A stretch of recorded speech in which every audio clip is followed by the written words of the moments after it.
Hello and welcome to this video. We are discussing some of the best ways to handle objection in sales. As usual, my name is Mary and I'm glad to be joined by Godfrey again in this video. Thank you, Godfrey, for joining in. Always a pleasure being here, Mary. Yes. We're talking about objections in sales. I remember in our previous video, we handled some of the reasons as to why maybe customers might not be buying our products.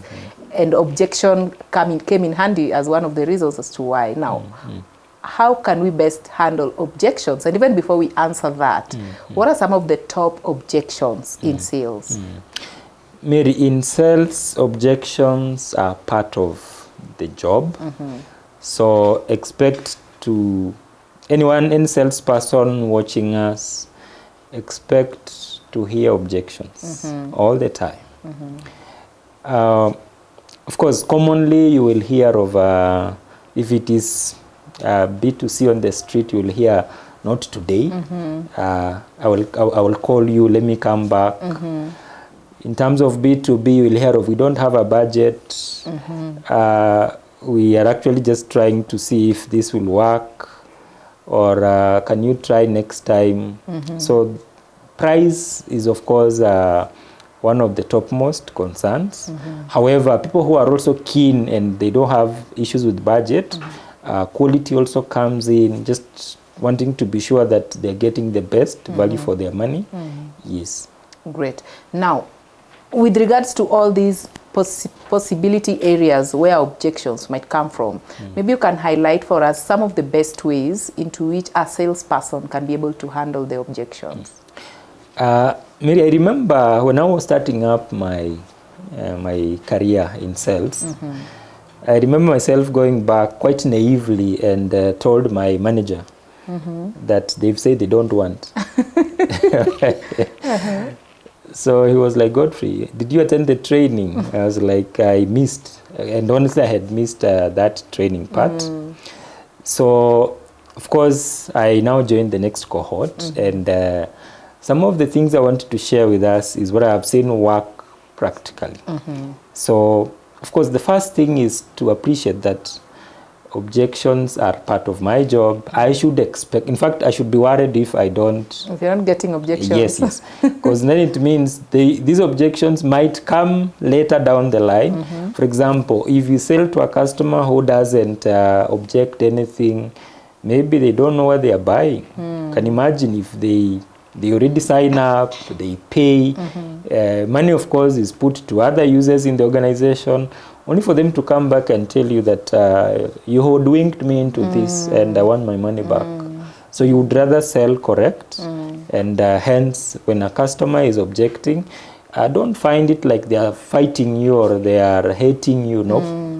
In fact, consider objections as a request for more information. There is something that I've not addressed that my client wants to hear. So at this point, you need to pay attention to the concern, to the objection.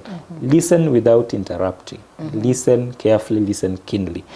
In fact, listen actively in terms of making them feel like you really value the feedback they're giving, you really value their concerns, and that you're paying attention. Second is ask clarifying questions, just to make them feel like, yes, you have, you've intentionally the interest of their concerns. You want to understand what is it that they are raising. Of course, once you've understood, is it something that you can handle? Do you have information right now?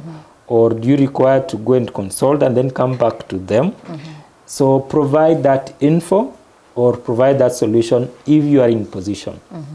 And what is most important here is you to be in a position to empathize with the client, whereby you want to understand where they're coming from. There is a method called the feel, felt, found method. And here, what are we looking at? First, are you able to feel them? I feel where you're coming from. I feel your concerns. I would have felt the same if I was in your position. The clients I've met with similar concerns, they felt the same way. However, I found this working for them. I found this approach being better way out for them. So I believe it can also work for you. So you're making them feel like you really value their concerns, and you are validating those concerns, and that you're also making them feel like they are not the only ones, that people have had similar concerns and there was a way out. So again, you end on a positive note, moving them close to closing the deal. And of course, once you have made them feel that way, confirm that that addresses the concern, and move on, close the deal. So can we now sign the deal? Can I now have the forms filled up? Yes. Wow. You've taken me back to the example you shared about your own experience. Yes. And this brings me to the last question I had for you, whether training is the best solution for any sales professional struggling with objection. Yes, Mary. Every skill in the world is learned. Every skill, someone can be good at it, can be better once they are properly guided.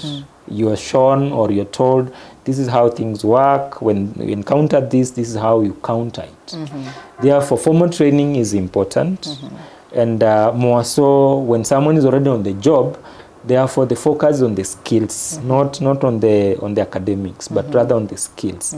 So as corporate staffing, that is now one area I champion as well, that we're able to come in and build capacity of the team in terms of mastering handling objections. And as I've always said, it's easier said than done. So during the training, we get to do it practically. Yes, just the same way I've shared the feel, felt, found method. There are many others that we can adopt during the training. Wow. Yes. Thank you so much for sharing. Thanks, Mary.